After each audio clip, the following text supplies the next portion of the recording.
Good morning everyone. मैं आपका दोस्त दीपक। आज मैथ का सेट नंबर 31 होने जा रहा है दोस्त। इस सेट का एक एक क्वेश्चन देखिए, क्योंकि ये जो है एनटीपीसी में पूछा गया सीबीटी 2 का क्वेश्चन है दोस्त। इसमें टोटल 36 क्वेश्चन है और इसमें टोटल 36 क्वेश्चन है। इसको दो पार्ट में हम बना दिए। पार्ट 1 में 18 क्वेश्चन रहेगा, पार्ट 2 में 18 क्वेश्चन, ताकि आप लोग को कम टाइम का वीडियो रहेगा, देखने में सुविधा होगा। इसलिए आप लोग शुरू से अंतिम तक एक एक क्वेश्चन देखिए, ताकि आपका एक भी क्वेश्चन न छूटे। और अभी तक जितना क्लास हुआ है उसका एक एक वीडियो देखिए, क्योंकि सभी वीडियो अपलोड किया गया है हुआ है। तो आज का कोटेशन है दोस्त, हिम्मत मत हारिए चाहे मंजिल कितनी ही दूर क्यों ना हो। हिम्मत मत हारिए चाहे मंजिल कितनी ही दूर क्यों ना हो, क्योंकि पहाड़ों से निकलने वाली नदी कभी सागर की रास्ता नहीं पूछती है। इसलिए आप लोग लगातार मेहनत करते रहिए, मेहनत आपकी एक दिन रंग लाएगी। तो चलिए ज्यादा समय नहीं लेते हुए क्लास की शुरुआत करते हैं। देखिए एक नंबर क्वेश्चन क्या कह रहा है दोस्त, कहता है निम्नलिखित में से बहुलक और माध्य का अंतर ज्ञात कीजिए। तो बहुलक किसको कहते हैं? जो अधिक बार आया उसी ने बहुलक कहते हैं। तो देखिए बहुलक कितना होगा, तो देखिए 12 हो जाएगा बहुलक, क्योंकि 12 अधिक बार आया। तो बहुलक बहुलक बराबर हो गया 12। और माध्य निकालना है, तो माध्य निकालने के लिए सभी को जोड़ दीजिए। तो 4 plus 5 plus 6 plus 7 plus 8 plus 12 plus 9 plus 12 plus 5 plus 12, ठीक, अपॉन 1 2 3 4 5 6 7 8 9 10, ठीक। जब इसको सभी को जोड़ेंगे दोस्त तो आएगा 80। 80 अपॉन 10 यानी हो गया 8 हो गया। तो कहता है अंतर, तो अंतर देखिए कितना हो गया, 12 माइनस 8 बराबर 4, आंसर। चलिए देखिए अगला क्वेश्चन 2 नंबर का था, ब्याज की गणना वार्षिक चक्रवृद्धि ब्याज के आधार पर करने के लिए चक्रवृद्धि ब्याज पर निवेश करने के लिए एक निश्चित धनराशि 2 वर्ष में इतना और 3 वर्ष में इतना, तो कहता है धनराशि ज्ञात कीजिए। तो देखिए चक्रवृद्धि ब्याज का फॉर्मूला होता है P into 1 plus R upon 100 का पावर 2। 2 वर्ष में कितना कर रहा है, कर रहा है 56 180, ठीक। और 3 वर्ष में कहता है P into 1 plus R upon 100 पर पावर 3 कर रहा है। 3 वर्ष में कितना हो रहा है, 595580, ठीक। तो देखिए 2 वर्ष में इतना, 3 वर्ष में इतना, तो इसको समीकरण अगर एक मानते हैं, इसको 2, जब 2 को 1 से भागा देंगे दोस्त तो कितना हो जाएगा, देखिए पी पी कट जाएगा, ये स्क्वायर साफ हो जाएगा, हो जाएगा 1 प्लस R अपॉन 100 बराबर 595580 अपॉन 56180। ये पॉइंट हटाएंगे नीचे 100 0 0 साफ हो गया, ठीक। तो इसको काट देंगे दोस्त, आ जाएगा 53 अपॉन 50, ठीक। तो देखिए यानी इतना बराबर इतना दिया हुआ है, इतना बराबर आ गया इतना। तो यहाँ से देखिए प्रिंसिपल हम निकाल लेंगे, क्योंकि इतना बराबर इतना रख देंगे यहाँ पर मान, तो पी बराबर निकल जाएगा यहाँ से। तो देखिए यानी पी के जगह इतना रख देंगे, तो पी इंटू 53/50, 2 साल का रहा तो 53/50 बराबर कितना दिया हुआ है 56180। यहाँ देखिए काट दीजिए, 53 एकम 53 0 और 353 यानी 318 और 53 यानी 6 बार में कटेगा, फिर इससे काट दीजिए यानी 20 बार में। तो पी बराबर कितना हो जाएगा, 5 50 50 50 पर 1 2 3, आंसर। बस कुछ नहीं, 2 साल में कहा इतना कर दिए, 3 साल में इतना, तो इसको इससे भागा दिए, पी पी कट गया यानी इतना बचा, इतना का मान इतना। तो इसको जब काटेंगे तो 53/50 आया, तो 53/50 यहाँ 2 साल का रहा था, तो 2 बार रख दिए बराबर इतना कर दिए, तब पी बराबर निकल गया।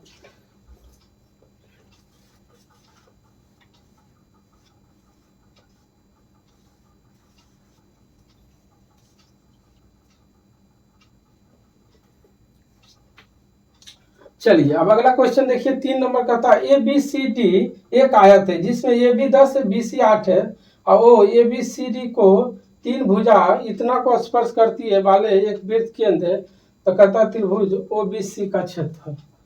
देखिए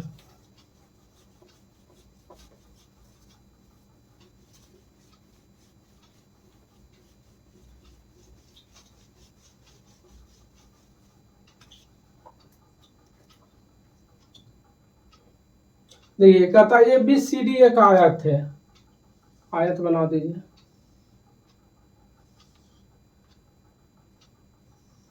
ठीक, यानी ए बी सी डी। ठीक, ए बी सी डी एक आयत है जिसका मान इसका 10 दिया हुआ है। ठीक, और बी सी यहाँ यहाँ सी यहाँ डी, बी सी बराबर 8 दिया हुआ है। ठीक, और आगे क्या कहता ओ ए बी सी डी को तीन भुजा ए बी बी सी और सी डी को स्पर्श करती है। यानी वो कोई रेखा है दोस्त, तो मान लेते हैं वो यहाँ पर है। ठीक, और ये कहता है ऐसे करके यानी ऐसे स्पर्श कर रही है। ठीक, ए बी सी डी को। तो और आगे क्या कहता है सी डी को स्पर्श करने वाली एक वृत्त का केंद्र है तो कहता है त्रिभुज। तो देखिए यहाँ से, ठीक, ये त्रिभुज है, ये वृत्त है। वृत्त जब स्पर्श कर रहा है तो इसका देखिए ये टोटल व्यास कितना हो गया 8, यानी त्रिज्या कितना हो जाएगा ये 4 हो जाएगा। ठीक, तो ये 4 हो जाएगा।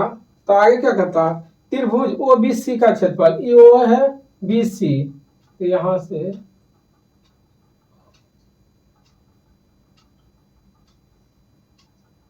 ठीक, तो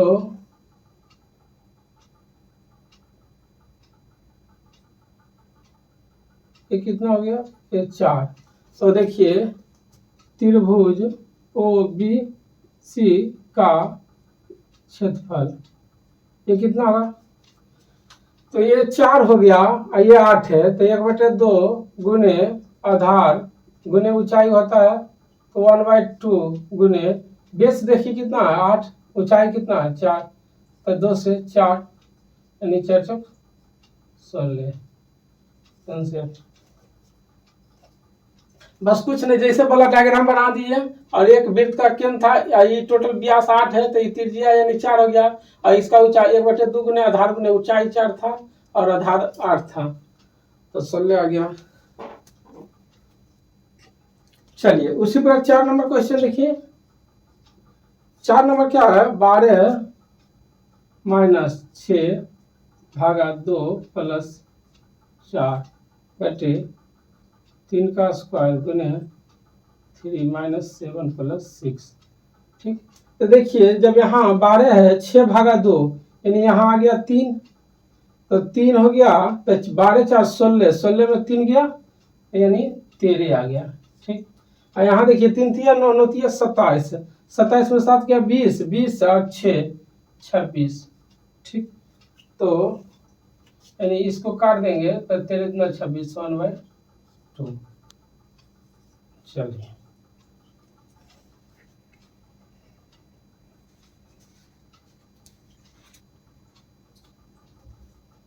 देखिए 4 नंबर क्वेश्चन का था 20% वार्षिक चक्रवृद्धि ब्याज की दर पर 3 वर्षों के लिए 20% साधारण ब्याज की दर समान अवधि के लिए निवेश धनराशि पर प्राप्त ब्याज का अंतर दिया हुआ है तो कहता है धनराशि ज्ञात कीजिए।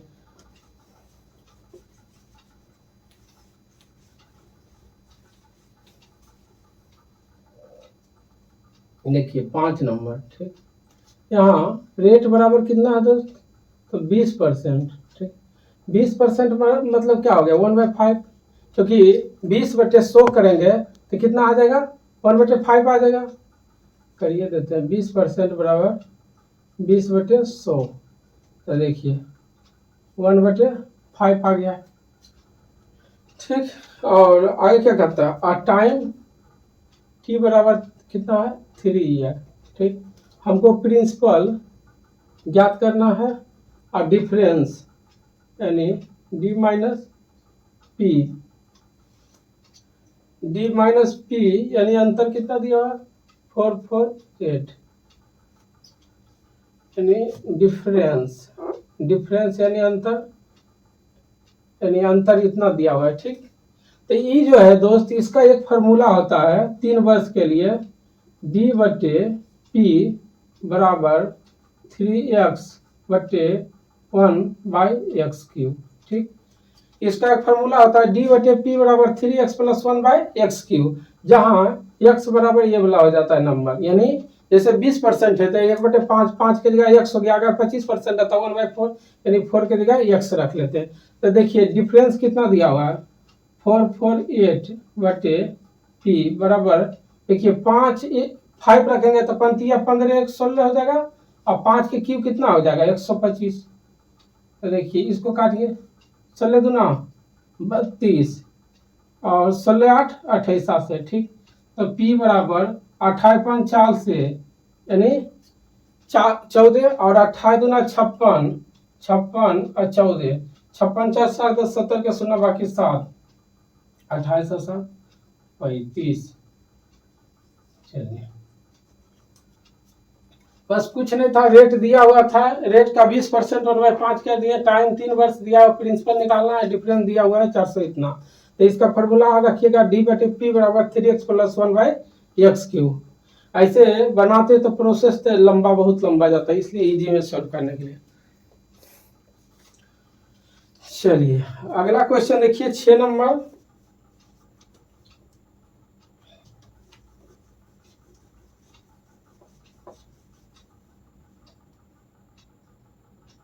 छह नंबर कहता है 1/1 प्लस 10 थीटा और प्लस 1/1 माइनस 10 थीटा बराबर 4 दिया हुआ है। ठीक, तो हमको निकालना है क्या, देखिए cosec square theta plus sec square theta.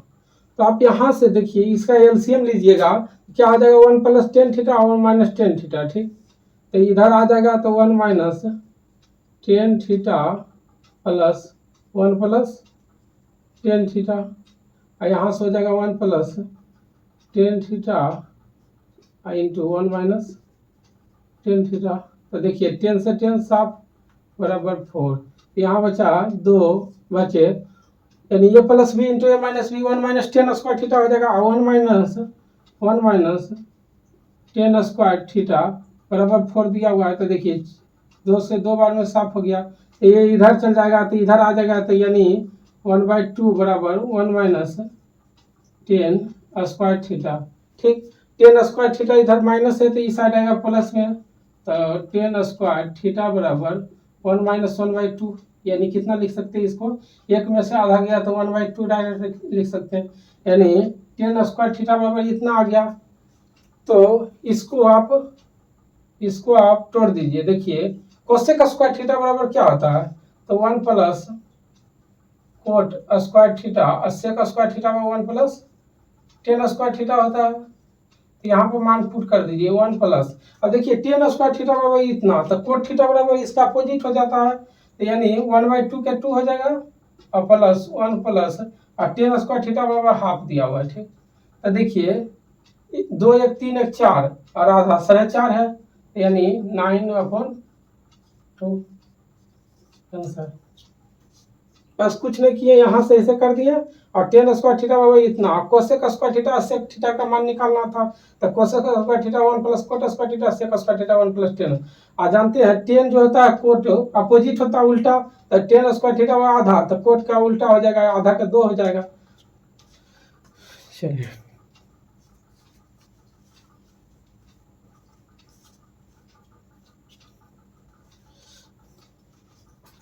चलिए 7 नंबर क्वेश्चन कहता है एक व्यक्ति एक निश्चित दूरी को एक निश्चित चाल से तय करता है, यदि वह अपनी चाल 30% वृद्धि कर देता है तो उसका समय 15% 15 कम जाता है मिनट। तो अपनी मूल चाल से चलने पर उसके द्वारा तय की गई दूरी तय करने में कितना समय लगता है।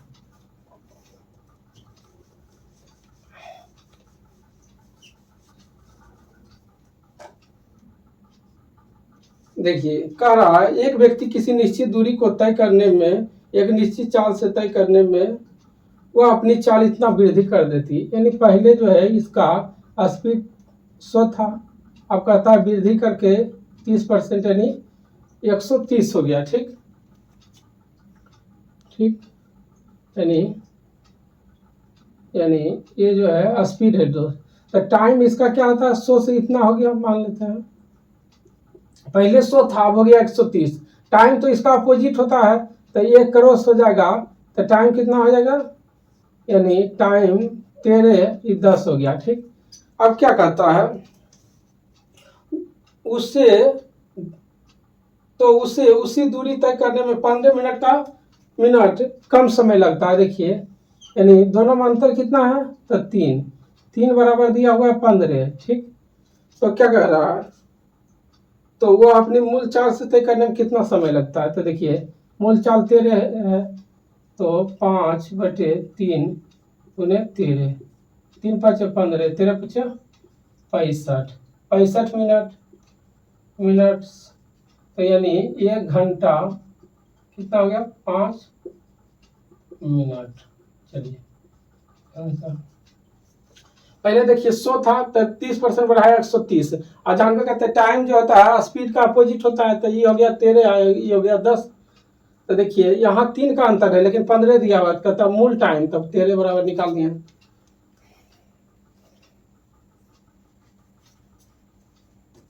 चलिए 8 नंबर क्वेश्चन देखिए कितना है, 245, 245 175 और कितना है 385 का HCF कितना होगा, तो जो हाईएस्ट कॉमन फैक्टर होगा। तो देखिए जब सभी को देखिए ए में कितना 25, बी में 35, सी में 5 और डी में 7, तो कितना होगा HCF कितना हो जाएगा दोस्त, तो 35 हो जाएगा आंसर। चलिए अगला 9 नंबर क्वेश्चन कहता है ए बी और सी डी केंद्र ओ वाले वृत्त की समांतर स्पर्श रेखा है, बिंदु पी और क्यू को क्रमशः ए बी और सी डी पर स्थित है, तो पी क्यू वृत्त को आर पर स्पर्श करता है।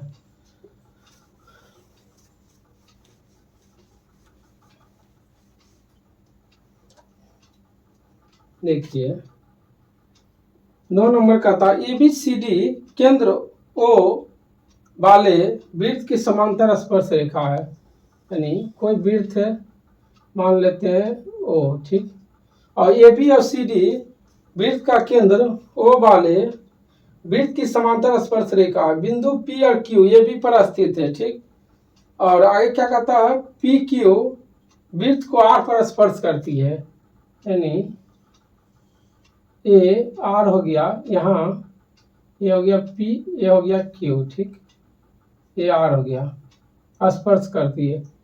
और यहाँ देखिए दो गो रेखा है ए बी और सी डी। ठीक, पी क्यू दो गो बिंदु है यहाँ स्थित है। और आगे क्या कहता है, कह रहा है तो कौन पी ओ क्यू का मान, पी ओ क्यू का मान, यानी इसका मान कह रहा है दोस्त। तो देखिए ये इस पर लंब हो गया, तो आप जानते हैं ये लंब कितना होगा 90 डिग्री होता है। जब ये 90 है तो त्रिभुज के तीनों कोनों का मान 180 डिग्री 90 है, तो ये कितना हो जाएगा, ये हो जाएगा 45 डिग्री। चलिए फिर ये 90 है तो ये 45 हो जाएगा, तो ये कितना हो जाएगा 45 डिग्री। तो कहता है कोण पी ओ क्यू का मान, ये पी हो गया, ये हो गया क्यू, कोण पी ओ क्यू का मान, तो इसका मान तो देखिए 45 दूना कितना हो गया 90, 45 डिग्री प्लस 45 डिग्री बराबर 90 डिग्री आंसर। बस कुछ नहीं किए, जैसे बोला डायग्राम बना दिए। आप जानते हैं इस पर लंब है तो ये 90 डिग्री होगा, तो ये 45 तो इधर 45 हो गया, फिर इधर 45 तो ये 45 ना 90।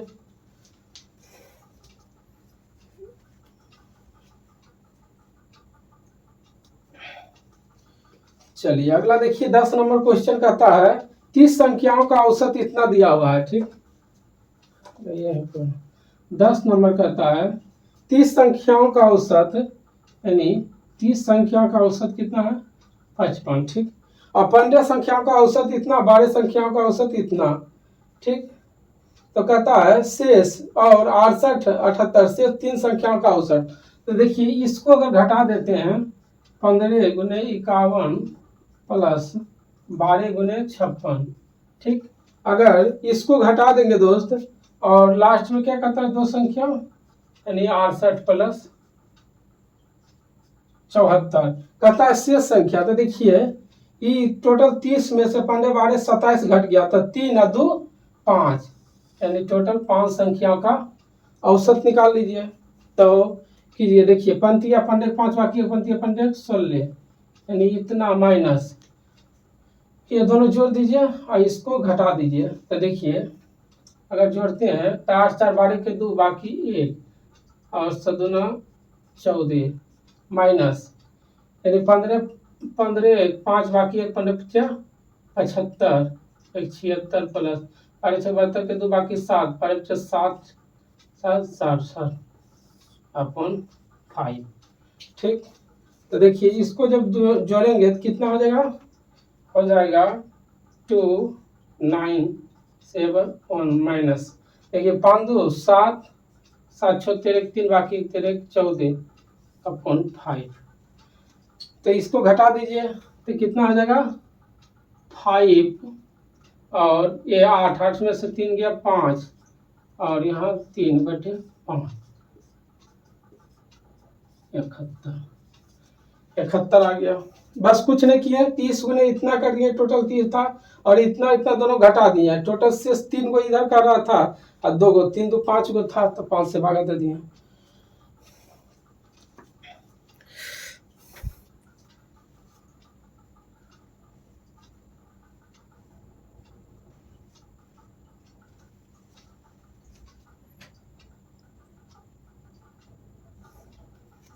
चलिए अगला क्वेश्चन 11 नंबर देखिए क्या कहता है, किसी वस्तु का अंकित मूल्य और क्रय मूल्य का अनुपात दिया हुआ, विक्रय मूल्य इतना है और इतना इतना छूट देने पर कितना लाभ या हानि होता है।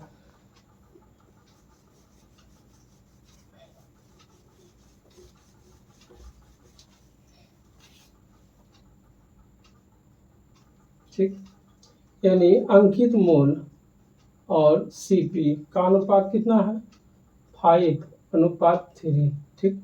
इसको 5x और 3x मान लेते हैं। अब क्या कहता है, यदि विक्रय मूल्य यानी SP कितना है 3024, ठीक।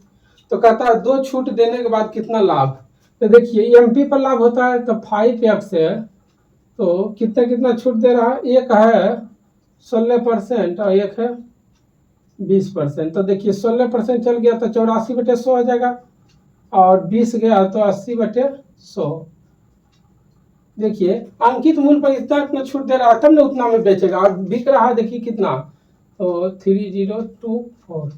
यहाँ से x का मान निकाल लीजिए तो देखिए 20 100 20 चौक 80 7 चौक 28 7 21 7 दूना 14 84 को 9 72 8 बार में साफ हो जाएगा। तो यहाँ से 8 बार में साफ हो गया, तो यहाँ से x बराबर कितना आ गया 800 832 के नहीं 8 बार में रहेगा, पहले 20 100 20 चौक 80 4 से 7 चौक 28 2 और 2 और 7 अथी 2 2 आ गया 22, तो 5 चौक 20 और 6 चौक 24। चलिए तो इसको देखिए 7 8 9 72 और 9 चौक 36, यानी 9 बार में, तो x बराबर आ गया 900, ठीक। x बराबर 900 आ गया तो CP कितना आ जाएगा दोस्त, तो CP हो गया 3 गुने 900 बराबर 2700, ठीक। इतना रुपया है और SP कितना आल है, SP बराबर है इतना। तो कहता है कितना लाभ या हानि, तो SP में से CP घटाएंगे तभी ना हमको लाभ पता चलेगा, यानी 2700, यानी 324 का लाभ हुआ आंसर। बस कुछ नहीं किए, एमपी और सीपी दोनों का अनुपात दिया था, एसपी दिया हुआ था, तो अंकित मूल्य पर कोई भी डिस्काउंट दिया जाता है तो इतना इतना का डिस्काउंट दिया और कितना आ रहा था, एसपी इतना बराबर, तो एक्स का मान आ गया, अब सीपी निकाल लीजिए, एसपी दिया हुआ है तो इतना का लाभ हुआ। चलिए उसी प्रकार अगला क्वेश्चन देखिए, 12 नंबर क्वेश्चन क्या कहता है, 3x प्लस 2y बराबर 13 और Y square minus 4y plus 4 बराबर 0, तो कह रहा है एक्स और वाई का मान। तो यहाँ से देखिए y बराबर निकल जाएगा, क्योंकि y माइनस ए माइनस बी का होल स्क्वायर, यानी y माइनस 2 का होल स्क्वायर क्या होगा, वाई स्क्वायर ए स्क्वायर प्लस बी स्क्वायर 2 के 4 और माइनस 2 ए बी बराबर 0। तो y बराबर यहाँ से क्या हो जाएगा दोस्त, 2 आ गया। जब y बराबर 2 आ गया तो x का मान नहीं निकल जाएगा। देखिए y बराबर अगर 2 रखेंगे 4 और x के जगह कितना आ जाएगा, 3 रख दीजिए। y बराबर अगर 2 रखेंगे, 2 दूना 4, x के जगह 3 3 9 9 6 13, यानी x और y का अनुपात कितना आ जाएगा, 3 और 2। चलिए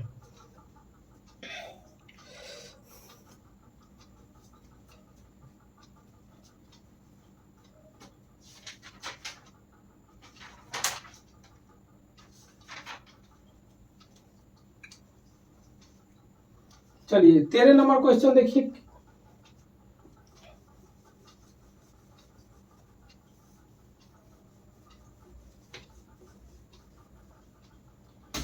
तेरह नंबर का था, एक लंबवृत्तीय शंकु को एक अर्धगोला के ऊपर रखा गया। ठीक, देखिए एक अर्धगोला है, ठीक, एक अर्धगोला, एक लंबवृत्तीय शंकु,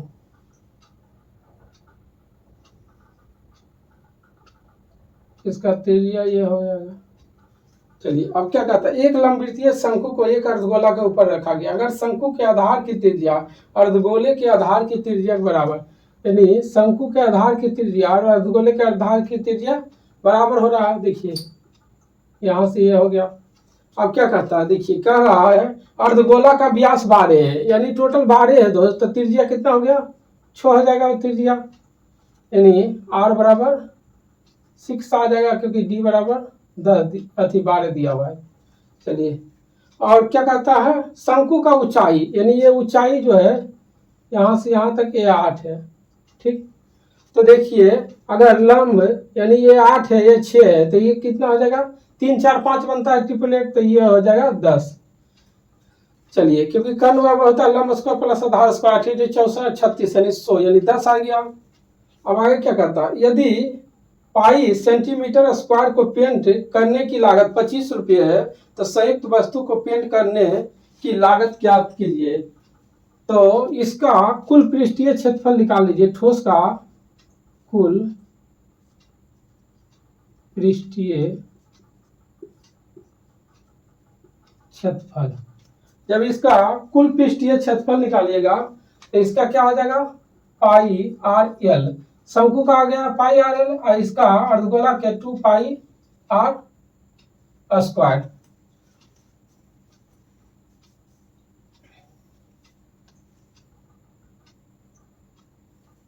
तो यहां से देखिए पाई आर एल इसका शंकु का आ गया और अर्धगोला का आ गया 2 पाई आर स्क्वायर। तो यहां से अगर पाई आर कॉमन ले लेंगे तो एल प्लस 2 आर हो जाएगा।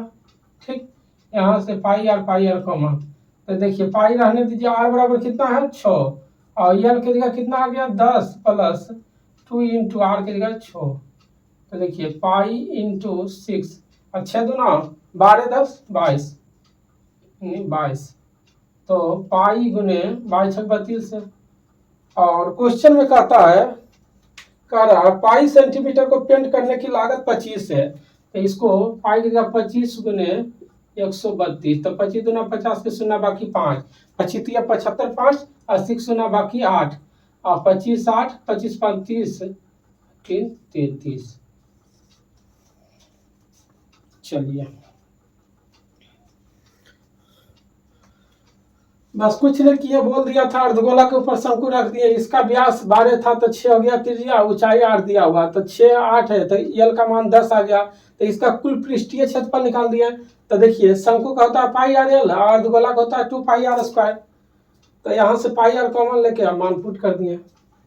चलिए अब देखिए उसी प्रकार 14 नंबर क्वेश्चन कहता है 5000 की कुल धनराशि है, दानिश के पांच एक भाग को 12% की साधारण ब्याज की दर से और शेष भाग को 10% साधारण ब्याज की दर पर, यदि 2 वर्षों में दानिश द्वारा कुल प्राप्त 1072 है तो 12% साधारण ब्याज की दर पर कितना धनराशि निवेश।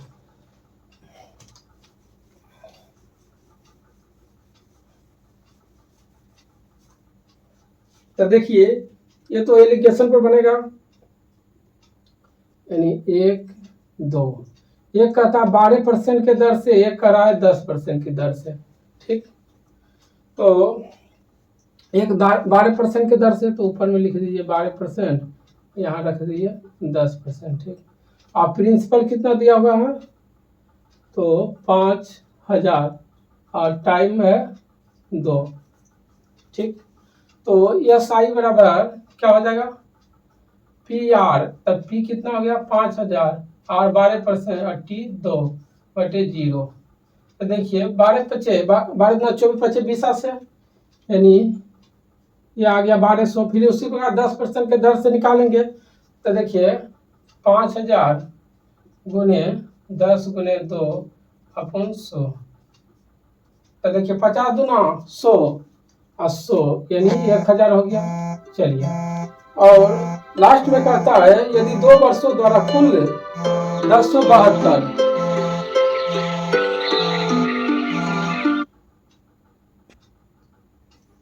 कितना है 1072, तो यहाँ पर 1072 कर दीजिए। तो यहाँ पर देखिए दोस्त ये 72 हो गया, ये कितना हो गया 72 8 80, 80 20 100 यानी 128,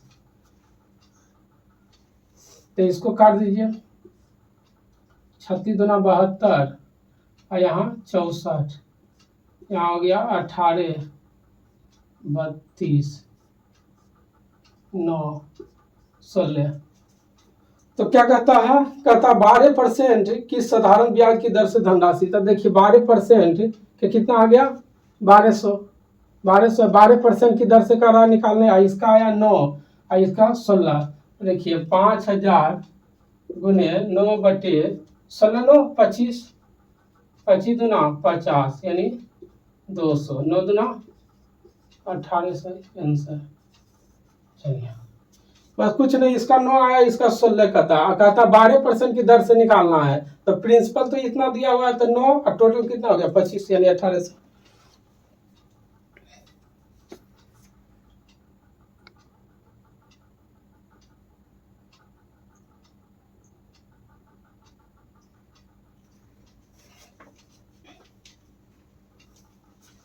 अगला देखिए 15 नंबर क्वेश्चन,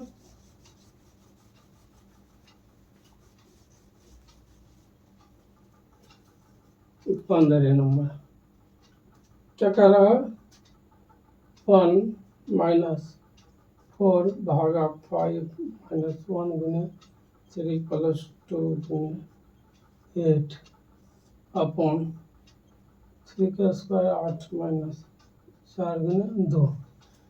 तो देखिए 1 माइनस, ठीक, तो यहाँ पर क्या हो जाएगा 3, यहाँ पर हो जाएगा जब 4 को 5 से भागा देंगे यहाँ पर आएगा 0.8 और 0.8 यहाँ पर हो जाएगा 2, यानी 2.8 में 3 गया तो 0.2 बचा और गुने 8 बटे 3 3 9 9 8 72, 3 3 9 9 8 72 में से 8 गया यानी 64, 64 6 70 2 72, ये पॉइंट हटाएंगे तो 0 8 8 64 2 40, यानी 1 - 1/40।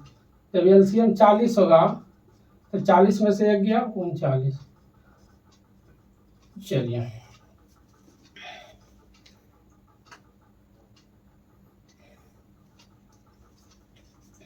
उसी प्रकार 16 नंबर क्वेश्चन देखिए क्या है 56 भागा 14 गुने 2 के स्क्वायर माइनस 12 गुने 6 भागा 3 प्लस 10 बराबर जेड।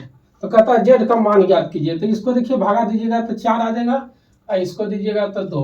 तो देखिए 4 2 दूना 4 4 चक 16 16 माइनस 12 गुने 2 प्लस 10। तो देखिए 16 10 यानी 26 और माइनस 12 दूना 24 घट गया तो कितना आ गया 2। जेड बराबर 2।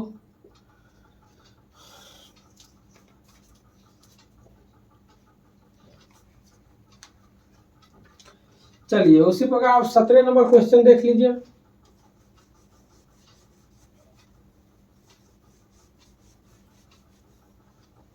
सत्रह नंबर क्या कहता है, कह रहा है दो अंकों वाली एक संख्या का 1/7वां भाग। तो 2 अंकों वाली एक संख्या क्या होता है 10x प्लस वाई का 1/7वां भाग कर दिए।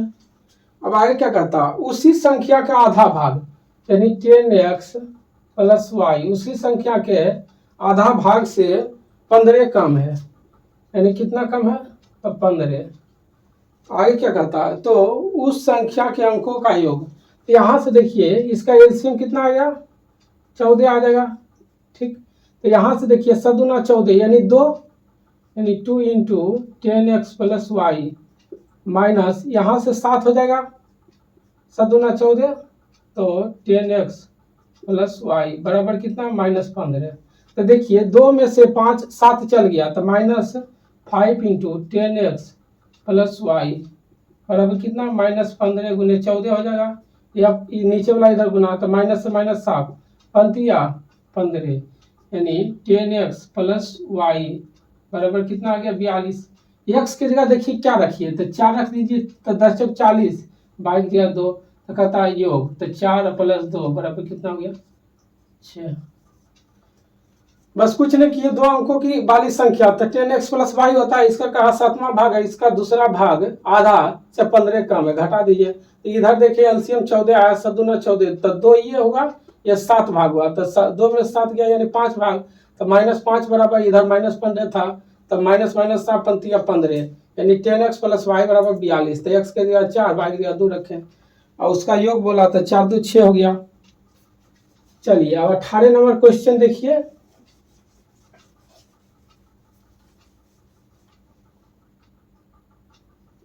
अठारह नंबर कहता है इतना का माध्य 21.25 है यानी 29 plus 36 plus 21 plus 18 plus 7 plus 9 19 plus के का माध्य कितना है 21.25। तो देखिए संख्या 1 2 3 4 5 6 7 8 यानी 8 संख्या है 2 2 4 2 6 2 8।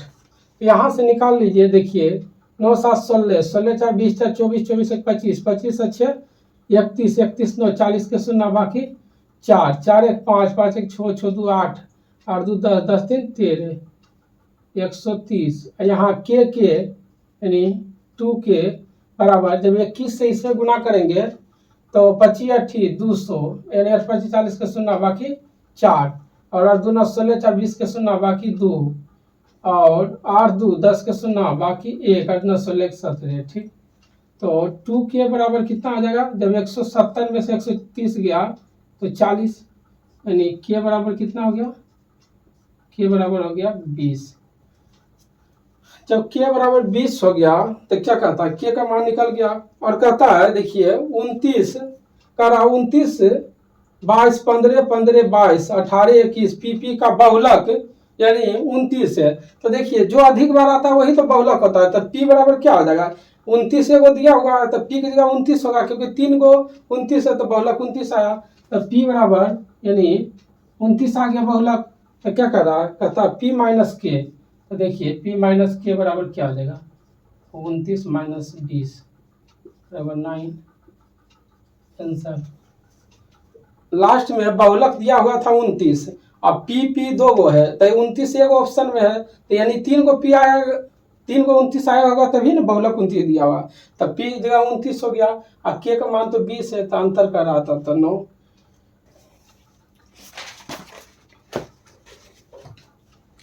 चलिए तो आज का क्लास यहीं पर समाप्त करते हैं। कहता है ना, सूरज की तरह चमकना है तो सूरज की तरह जलना पड़ेगा। इसलिए आप लोग को जब सूरज की तरह चमकना है तो सूरज की तरह जलना ही पड़ेगा। इसलिए गर्मी से आप लोग घबराइए नहीं और लगातार मेहनत करते रहिए जब तक कि अपना मंजिल प्राप्त न कर लीजिए। जय हिंद।